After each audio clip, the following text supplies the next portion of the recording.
Hi everybody, I'm Chris Savage and I'm here today with Tony Stillman, our Flying Site Assistance Coordinator and Technical Director at the Academy of Model Aeronautics. Thanks for joining us, first of all. Sure. We've been getting a lot of questions, I understand, about aircraft labeling. Yes. And probably nobody better than you to speak to that topic. So I was hoping if you could talk to us a little bit, I guess, at first about why is it so important for us to label our aircraft? Yeah, I think it's just been something that's been done way back in our early history when really we just had free flight aircraft, and of course they could fly away, and having a label on there to help you find your aircraft would be a great thing. So Sure. It's probably where it started. Now with the things that have changed with the FAA registration, now that requires us to put the FAA number on your aircraft. The AMA requirement has always been there to identify your aircraft, and that's something that we've done. And in our competition rules, a lot of the aircraft are required to have a specific number and a place for that number. So knowing now that this isn't a new policy for AMA, this is Right. something we've been doing for some time. When I look at labeling my aircraft, what kind of information should I include? Well, typically you would want to have obviously your name and your AMA number. That'll help if any other way we can search through the database and find out how to contact you. So if someone wants to find your aircraft. But our label that we have just really covers a place for your name and address and a phone number, and of course for your AMA number on there. So that basic information somewhere inside the aircraft would just be a way to help identify that you're the owner, and that if it's lost or found by someone, that they can get it back to you. That makes sense to me. Yeah. So you touched on something I think that's really important. One of the questions I might have as a pilot is, what are some acceptable ways that I can label my aircraft? Because I can think of a million different ways that I could get this Right. information on there. You mentioned a label that AMA makes available, and there are also some other options. Is that right? Sure. This little label here is just a specific label that's designed for this task. You can purchase 10 of them for about $4 from AMA, which includes the shipping, and you can get that from our AMA store.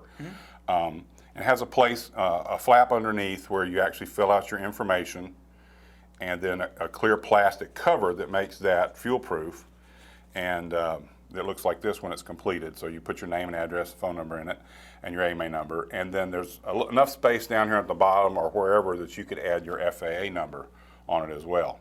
So that's a handy way of doing it, but there are still a few other options. If you don't want to purchase these or just do something simple, you just want to put a number and your name and address on a piece of paper. You can cover it with some clear plastic packing tape that you can get at any store. And you can, here again, there's no requirement for the size other than it just needs to be legible. Okay, common sense, I should be able to read it. So if you've got a big aircraft, obviously you could write big numbers if you want, but if you have a small aircraft, this is like 10 font here with my FAA number on it, which you get right off of your FAA registration certificate that you get emailed back to you.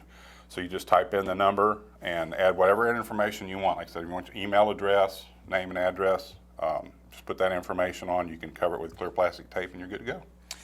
Can you let me know just quickly, what information am I required to have on that label, aside from things like an email address that I might want to include? What things do I have to have on there? Really, the requirement from an AMA standpoint and an FAA standpoint is just your membership number for AMA, and that's the minimum. But here again, if someone's trying to help return an aircraft to you, that's not going to mean a lot to them. So having a name or a phone number or an email address would probably be a really good thing to do, so at least they know who they're talking with.